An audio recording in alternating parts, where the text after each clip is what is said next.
Hey everyone, welcome back to Corporate Decoder, the place where we untangle the confusing world of corporate filings. Think of it like trying to read a map while someone's juggling chainsaws. And this filing, well, let's just say it's got a few sharp edges. Today, we're diving into PFS Bancorp's annual report for 2024. Get ready, we will talk about the story of a small bank trying to find its footing in a world of giants. It involves loans, deposits, and a surprising amount of caution. PFS Bancorp is a small community bank holding company operating primarily through Peru Federal Savings Bank in north central Illinois. They focus on traditional banking services, taking deposits and making loans, mostly in their local area. It's a classic community bank model in a world increasingly dominated by megabanks and fintech disruptors.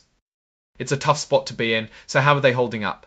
The report does contain some forward-looking statements, which, to put it simply, are the company's best guesses about the future. Keep in mind these guesses are subject to change because, well, the future is always uncertain, like predicting what will be the most popular cat video next year. PFS Bancorp faces a whole host of potential problems, including the usual suspects, economic downturns, loan defaults, and stiff competition. What stands out is the mention of cyber attacks and technological changes. For a small bank, these aren't just buzzwords, they're real threats that could be expensive to deal with. Let's look at what kind of loans they're dealing with. At the end of 2024, 1 to 4 family residential loans made up 65% of their loan portfolio, which is about $63 million, the home mortgage business. They're trying to diversify, which is a good thing because putting all your eggs in one basket, especially when that basket is tied to the housing market, can be risky. Here's a look at when the loans are actually due. Over $59 million of their loans aren't due for more than 10 years. That means their money is tied up for a long time. It's a gamble that interest rates won't rise too much because they won't be able to adjust those rates for a decade or more. Breaking down the loans further, about $85 million of their loans have fixed interest rates, while only about $10 million adjust with the market. It makes them vulnerable if interest rates climb. If rates go up, they'll be paying more on their deposits while still earning the same amount on a large chunk of their loans. Not a great position to be in.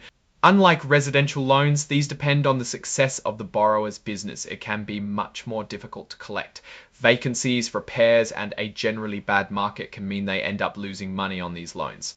Now let's check for bad loans. There are almost $500,000 in loans that are 30 to 59 days past due.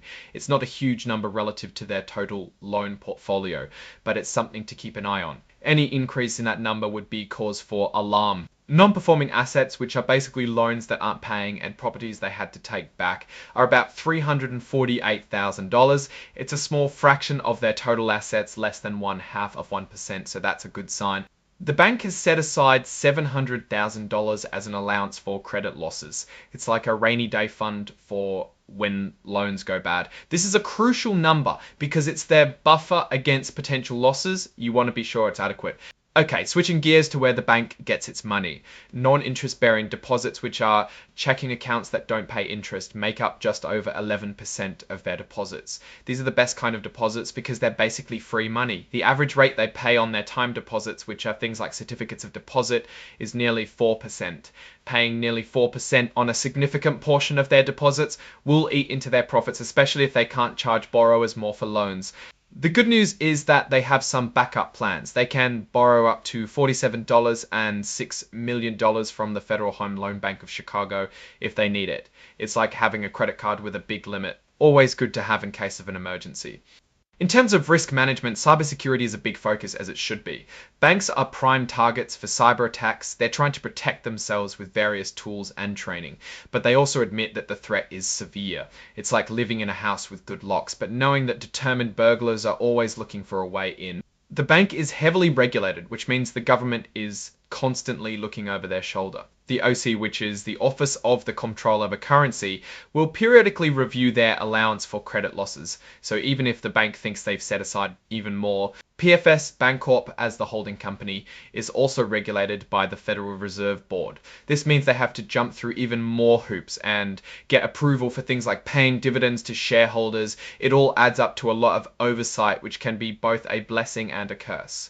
It helps keep the bank safe, but it also adds to their costs and limits their flexibility. PFS Bancorp also has an information technology officer who's responsible for the security of their system. This person regularly reports to the board, highlighting the importance they place on these issues. The board gets quarterly reports on the information security and technology programs that are in place and also actively monitors cybersecurity risk. The report is signed by Eric J. Haggie, who is the President, Chief Executive Officer, and Chief Financial Officer. It means he is taking personal responsibility for the accuracy of this report. The other members of the board of directors are also taking responsibility by signing as well. So what's the bottom line? Their return on average assets is less than 0.5%, which is a very low number. Their net interest margin, which is the difference between what they earn on loans and pay on deposits, is about 2.7%. They aren't making a ton of money. Overall, PFS Bancorp is doing what a community bank is supposed to do, taking deposits, making loans, and trying to serve its local community. However, they're facing some serious headwinds: a tough economic environment, rising interest rates, fierce competition, and the ever-present threat of cyber attacks. While their financial health seems stable right now, they'll need to be smart and careful to navigate these challenges and stay afloat. They need to increase their profit and decrease expenses. It also seems like they are leaning heavily on the board to fix the cybersecurity issues. If you found this breakdown helpful, hit that like button, leave a comment, and subscribe for more deep dives into the world of corporate finance. Thanks for watching, and stay tuned for the next Corporate Decoded. Leave a comment and subscribe for more deep dives into the world of corporate finance. Thanks for watching, and stay tuned for the next Corporate Decoded episode.